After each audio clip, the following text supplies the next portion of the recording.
Shalom Teens. Wow, nggak kerasa ya, kita udah mau masuk akhir tahun 2022 aja nih. Nah, I hope you guys are well dan gue yakin apapun yang kalian hadapi sekarang, Tuhan pasti punya jalan keluarnya. Nah, sebelum kita mulai nih, gue punya beberapa pertanyaan. Kalian bisa jawab dengan angkat tangan atau mungkin dalam hati juga nggak apa-apa ya. Nah, teman-teman di sini pernah ada yang nggak mau ke gereja nggak nih untuk alasan apapun? Ada yang pernah? Ada yang pernah? Ada. Oke. Nah, pertanyaan terakhir, ada yang pernah ditunjuk untuk pelayanan tapi nolak? Ada? Untuk alasan apapun? Oke, ada. Oke ya. Gue percaya nih pasti kalian pernah melakukan hal yang gue udah sebutin tadi at least sekali ya, karena gue pribadi juga pernah.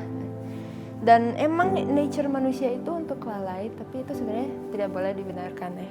Nah, tapi apakah kalian pernah gak sih tanya-tanya kenapa hal itu bisa terjadi?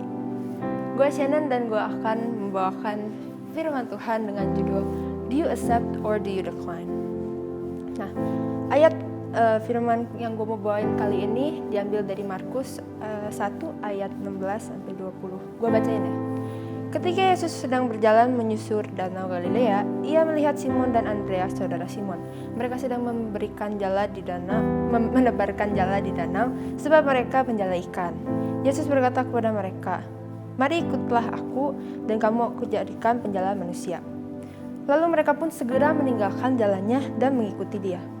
Dan setelah Yesus meneruskan perjalanannya sedikit lagi, dilihatnya oleh Yakobus, anak Zebedius, dan Yohanes saudaranya sedang membereskan jala di dalam perahu. Nah, Yesus segera memanggil mereka dan mereka meninggalkan ayahnya Zebedius di dalam perahu bersama orang-orang upahannya lalu mengikuti dia. Nah, dari ayat ini gua menyimpulkan 2 poin dan 1 poin tambahan. Oke. Yang pertama itu, kenapa kita bisa menolak panggilan Tuhan adalah karena kita tidak mengenal Allah. Kita tidak mengenal Tuhan. This seems obvious ya, tapi gak cuma terjadi sama orang-orang awam, tapi sebagai pengikut Kristus, kita juga kadang suka lupa siapa itu Tuhan dan bahkan ada yang gak tahu Tuhan itu siapa. Di ayat 19 nih, Simon sama Andreas itu langsung ninggalin jalannya untuk ikut Tuhan Yesus pas dipanggil sama Tuhan Yesus.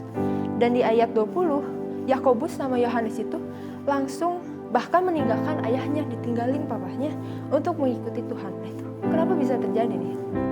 Jadi guys, gue mau kasih sedikit konteks tentang tradisi dulu zaman Yahudi ya.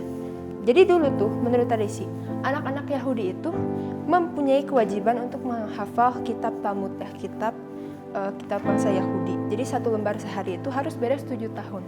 Dan setelah kewajiban itu selesai, mereka itu bisa banget melanjutkan pendidikannya dengan mencari guru. Nah, si gurunya ini tuh yang menilai siswanya, murid-muridnya itu, wah nih murid nih layak nih untuk jadi murid gua. Wah, nih murid nih jelek nih nggak hafal Talmudnya. Nah, guru itu tuh nggak bakal ngambil murid itu, orang itu jadi muridnya. Nah, tapi di sini nih Tuhan Yesus itu, ya Tuhan Yesus seorang guru yang terkenal. Kalian tahu sendiri kalau Tuhan Yesus itu mengajar itu, orang bilangnya tuh mengajar dengan kuasa. Nah, tapi Tuhan Yesus ini justru yang nyamperin muridnya dan menunjuk muridnya itu untuk menjadi penjala manusia. Wow, itu keren banget gak sih? Ini tuh menjadi sebuah kehormatan untuk ditunjuk menjadi murid. Sama seperti kita, ini tuh benar-benar sebuah kehormatan untuk ditunjuk Tuhan sebagai pelayan Tuhan. Nah, gimana sih caranya untuk kita mengenal Tuhan lebih lagi? Bisa banget dengan membaca Alkitab ya, karena Alkitab itu adalah isi hati Tuhan.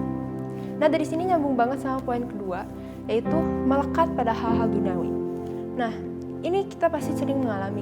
Nah, sebagai manusia yang masih tinggal di dunia, kita sering gak lepas dari hal-hal duniawi seperti image kita, takut dibilangin sok-sok suci lah atau apalah. Kita juga takut kehilangan waktu dan uang kita dan lain-lain.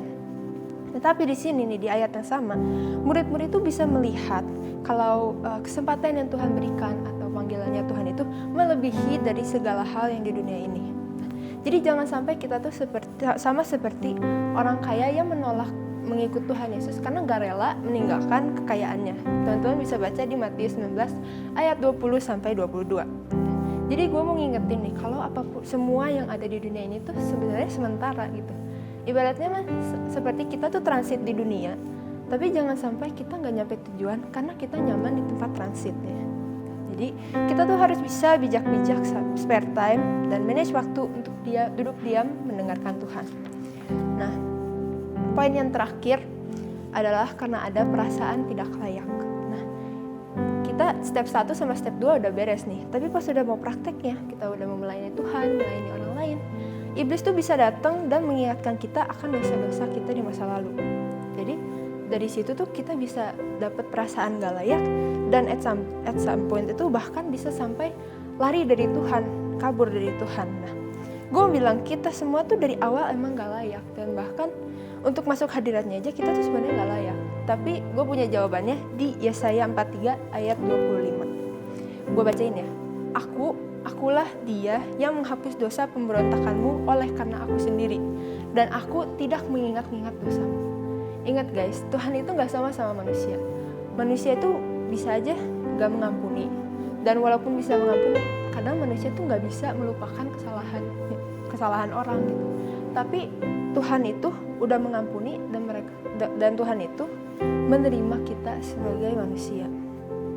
Nah, jadi bukan kita yang bisa melayakin diri sendiri, tapi Tuhan yang melayakan kita.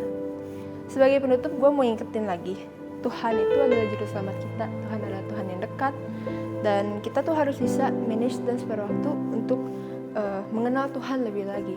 Walaupun iblis sering banget ngingetin kita akan dosa kita, tapi ingatlah Tuhan yang melayakan kita. Thank you guys, sekian sharing gue. God bless.